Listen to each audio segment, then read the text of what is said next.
Please get ready for a dictation of exercise number 19. It's a legal exercise from April 2021 issue of Progressive Magazine. 5 seconds. Start. The learned counsel would submit that the present petition is not maintainable as there is no valid and binding agreement. In this regard, he has drawn my attention to dispute resolution clause, more specifically Article 28, which according to him stipulates that in case of any dispute, the parties can approach courts at Delhi, or alternatively they may opt to go for arbitration. The use of words may opt to settle the disputes through arbitration manifests a clear intention of the parties that the arbitration clause is optional and the parties can either choose to resolve their disputes through courts in Delhi or they may opt for arbitration. The respondent has specifically declined to give consent to refer the disputes to arbitration. Therefore, the disputes cannot be referred to arbitration. He takes support of this contention by relying upon Section 7 of the Act of 1996. He states before a Section 9 petition is entertained, the court has to satisfy itself that there exists a valid and binding arbitration agreement. He relies upon the judgment of the Supreme Court in the case of Sundaram Finance Limited versus NEPC India Limited, 1999.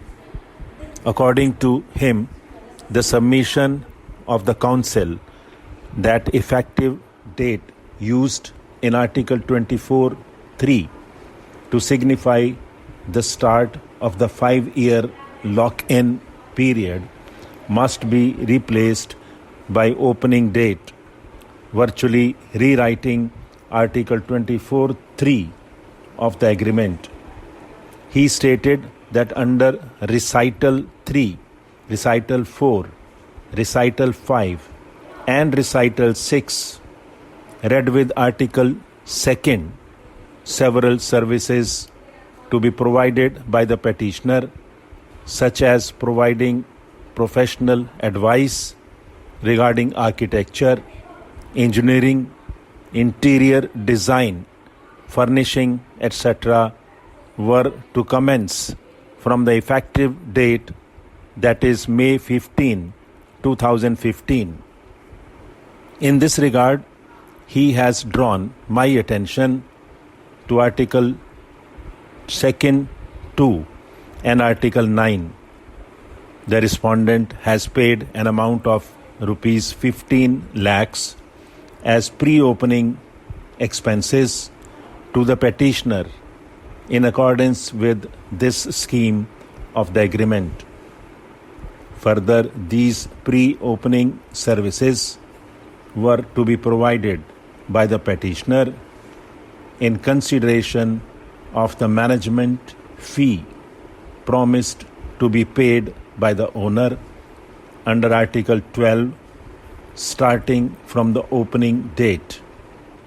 Therefore, the lock-in period of 5 years would commence from the opening date. If the plea of the counsel is accepted, then it implies that there is no lock-in for the period. He denies the submission of the counsel that the respondent never contested the petitioner's interpretation as set out in the petitioner's email.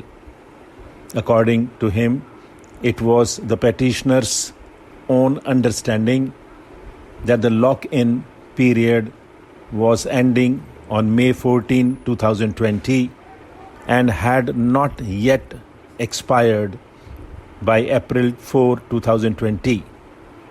Otherwise, faced with potential termination, the petitioner would have specifically asserted at this stage that the lock-in period ought to commence from the opening date and not from May 15, 2015. The petitioner did not do so at all. He also highlights the fact that the submission of Mr. Dutt that breach must occur after the lock-in period is over, as per the counsel, as flawed, because by that analogy, the lock-in period would stand extended till July 2025. That implies that the lock-in period is 10 years from effective date and 8 years from opening date. This is not and cannot be the intention of the parties when the lock-in period is of only 5 years.